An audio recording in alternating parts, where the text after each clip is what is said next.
is an inspiration for us to tell about our own experiences in this world with our patients, and to create this awareness for people about what work we do. So I think if you ask in one word, one sentence or whatever they say, as the part one of the book says, it's the journey of hope. We want, through the stories of people, give hope to those who are struggling with disability, to say that don't give up. You never know what can improve if the right kind of things are done.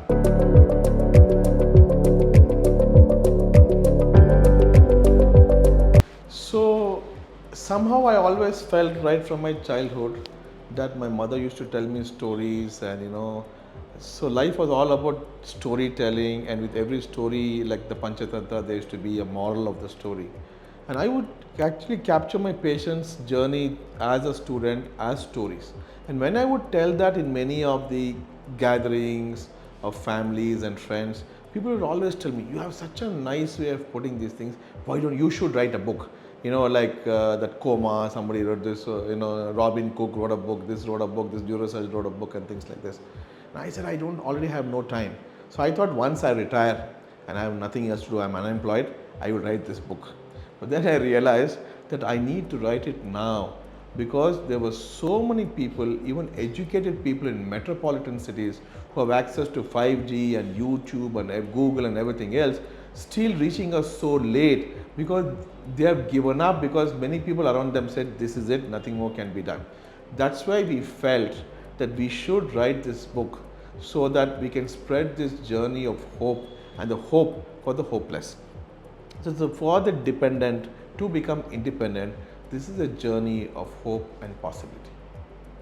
I think one more reason why primarily he and then I joined to write this book was the knowledge about neurosciences in general public, and I think among even the medical professionals, is really low. I mean, we do get WhatsApp messages and a lot of reels and things going around, but it's floating all over the place, but nobody really knows what's happening here. I think it's informative book, I can say.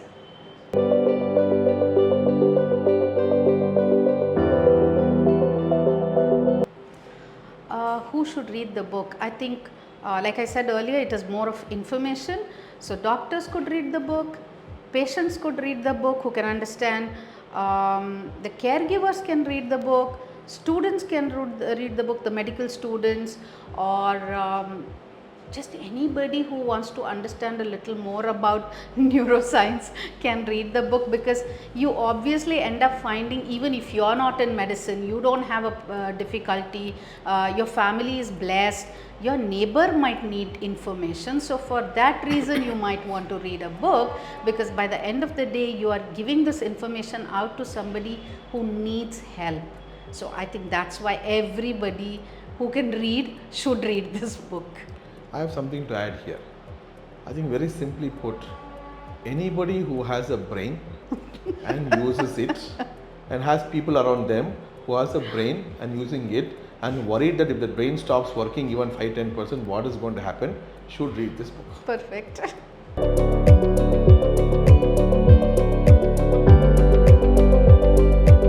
Rebooting the brain. So everybody start, see, I come from the Silicon Valley of India, okay, which is Bengaluru city. So it's full of IT guys who are talking this IT language, jargon and all of those things. So I tell everybody, truthfully, I come from the original IT industry, which is the central nervous system. And all other IT, computer, all of those things is a pale copy of that. Now, everybody knows when their computer has a problem, it has to be rebooted, software has to be reloaded. Sometimes they look for a pen drive to put it, they go to online, cloud download and all of those things. Nobody has understood this. So I always show them their mobile phone and say, imagine if this smartphone crashes. What happens to you? You go to the engineer and first question he asks you is, have you backed up your data? No backup, correct? Imagine, have you backed up data from here, from your hard disk or my hard disk? Neither have I nor have you. Imagine what happens if this hard disk crashes. What is your fate, or what is my fate? So, ladies and gentlemen, functional neuroscience, the way we at PRS Neurosciences are defining and talking, is the art and science of replacing files and folders and apps in a crashed hard disk without backed up data and without an USB port. Our brain is still an old fashioned wired model. It is not Wi-Fi enabled. Even if Sundar Pichai of Google, his son is weak in mathematics, Google cannot do anything about it. He needs mathematics tuition. And so does your child who's weak in mathematics, or who's weak in a cover drive of cricket or anything like that. So guys, in some software in the brain is not working, you want it to work better. Instead of saying that your brain is weak, you had a stroke, this and that, we feel that just saying this conversation that some circuit is not working, you need to reboot your brain and get your apps functioning again. It's a very non-intrusive way of telling people, so they don't get stressed. If you say, hey, your brain is damaged, people get very negative. They say, oh, my fate is gone. But if I say your brushing app is not working, like your WhatsApp, they have a smile on their face. It's like that. So we don't want to increase the stress for people. We want to give them hope, and we want to show them what is possible. So how to convert a negative thing into a positive thing? We feel that the IT language is something that is ubiquitous today. Everybody understands this, and to make them understand this, if somebody is taking time to respond, we say, see, when your Wi-Fi is slow, you see the ring going like the colored disk, your brain is going, I understood, sir. Wi-Fi jasti madbe. It's like that. So people, even the caregiver doesn't feel that my husband is in bad shape, my son is mentally challenged, my brain is damaged, what do I do? That is where positivity comes in, because we believe that creating a positive energy around the patient is very critical for healing to happen. And for that to happen, we need to use positive words and not negative words.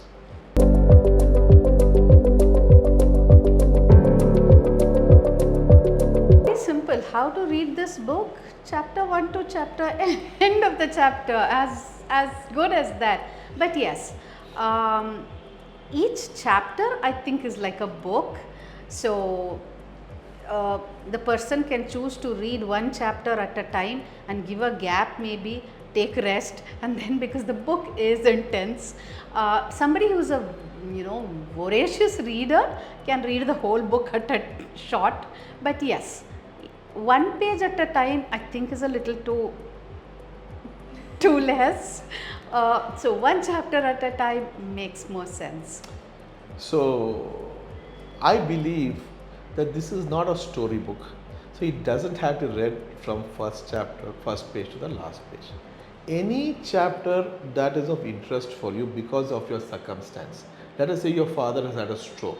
You think stroke is an important for you, open the stroke page and start reading. It just doesn't matter. Or you want to know more about stroke because you are feeling that you are at risk of a stroke. I still remember one of my cousins in the US who is a PhD in statistics. I asked him to buy the book online, Amazon. He bought it and asked him, how is the reading going? I said, I read the chapter on stroke, it's very good. Then I realized he read that as the first chapter because he was a stroke survivor. And he said, it's written very well. Then I gave it to my auntie from Canada who came to India, and I gave an autographed book to her. And then, I called her 2 days later and said, did you read the book? She said, I read the conclusion of the book. I said, why the conclusion? Because the conclusion talks about a patient's story of MND, and her nephew is currently going through MND. You see how people are finding their own ways to start reading the book. So guys, all I'm saying is, it doesn't matter which page you start. The most important thing is to buy the book. Second important thing is to open the book and read what it is. And most important book is to follow what is read in the book.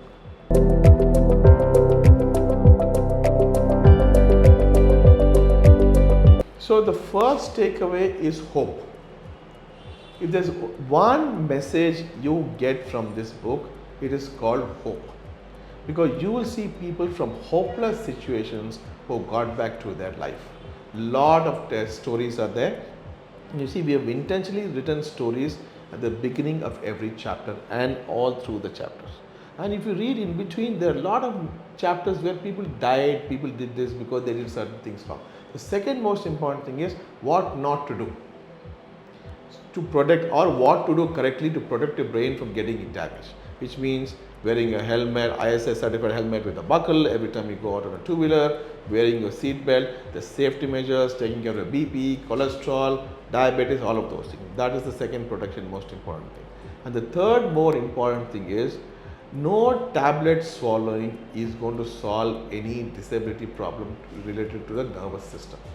Like I repeat, if your child is weak in mathematics, you go to a doctor, get a tablet for mathematics and improve mathematics, or is cricket, or is tennis, or is dancing, or her dancing. They have to practice, and the practice in this situation comes from a concept that we call is neurorehabilitation. Neurorehabilitation is not physio. And fourth message is neurorehabilitation does not mean only physiotherapy. You have 6 subjects in the school. Physiotherapy is like physics. You also need mathematics and chemistry and biology and languages and everything else to pass the class. So just by doing physiotherapy, physics 6 times a day is not going to solve any problem, because somehow in this country physiotherapy is very easily available, nothing else is available. Many doctors don't even understand beyond physiotherapy, including my own neuroscience doctors. They'll say go and do physiotherapy. So a patient goes, that's physiotherapy. So neurorehabilitation, ladies and gentlemen, is physiotherapy, occupational therapy, speech, language, swallow, memory, cognition, behavioral, pain, and Ayurvedic services, integrated services. All these are important. That's number 4. And number 5, sometimes you need the support of certain injections or procedures called neuromodulation techniques that enhances or hastens the recovery of this whole thing. And the last and most important message, we are the experts in this field because we are designed our own brain function test, spinal cord function test, and a software called Neurologist. Read about that in the book and learn more about us. For me, the takeaway from the book is it's like a self-help book. If somebody has, like you mentioned, they had stroke in the family, they want to know more about it, MND in the family, they want to know more about it. So it's more like a self-help book. Otherwise, it's a help for somebody around them, kids and kins, loved people around them. That's one point. Second point, the book, whatever comes from the book goes into the charity, and indirectly they are doing charity for a lot of people who deserve to get better but somehow don't have the bandwidth to get better, and we are helping such people. So it's their indirect contribution to humanity.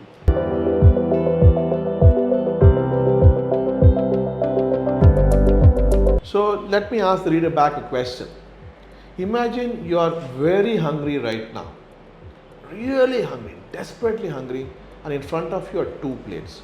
One plate has the world's best samosa. The other plate has the world's best carrot. Honestly tell me, which will you eat? Samosa. Sir, what a question to ask.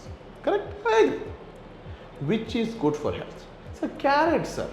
So what am I trying to say? All of you have the knowledge. The small problem is the application of the knowledge. If you do not apply the knowledge, it's a case of operation successful, patient died. Let me give you a real life. What are you talking, sir? I'll give you a real life story. I had a patient, a chartered accountant. Chartered accountant means educated, no? All of you agree.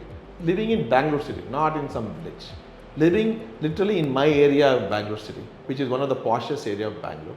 He had a head injury. He was brought unconscious. I operated, removed the skull in the brain, of the skull of one piece of the skull, during brain surgery. Then put it back after many months. He was semi-unconscious, semi-conscious, conscious, memory problems, recovered everything, and he got back in like the C2C journey, coma to community journey back into his life.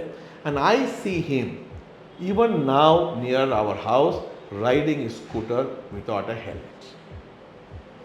Now what do you want me to do? So I promoted life membership of my hospital.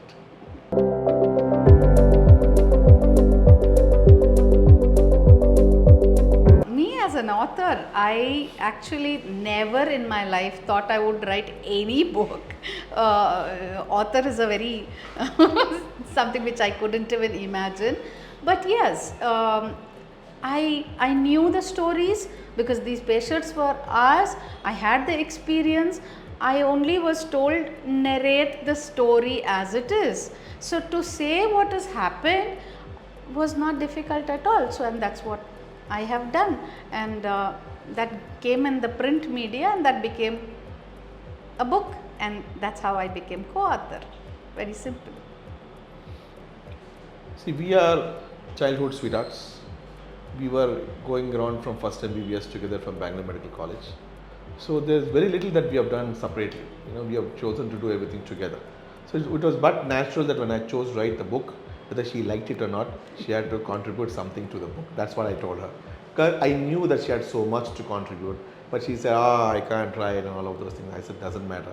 Let's get it going and then we'll see what happens. And then, it was just about narrating, like she said, what happens. But for me, I think, I was thinking, like I said, initially, I want to do it when I retire. No, and I wrote this structure to the book. I said section 1, section B, section D, section D, all of those things. I wrote the chapters, I wrote, the highlights of each chapter, and we kept writing. It became 800 pages. That's when they said, Doc, it's too much, we need to make it more. That's when the part 1 came in. Now I am already planning part 2. For somebody who never thought I would write one book until I retire, I'm already talking part 2, part 3, part 4. It's already buzzing in my brain. So wait for it, guys. It's going to come. So by the time part 2 and part 3 come, make sure you finish part 1. Part 1 has to be finished.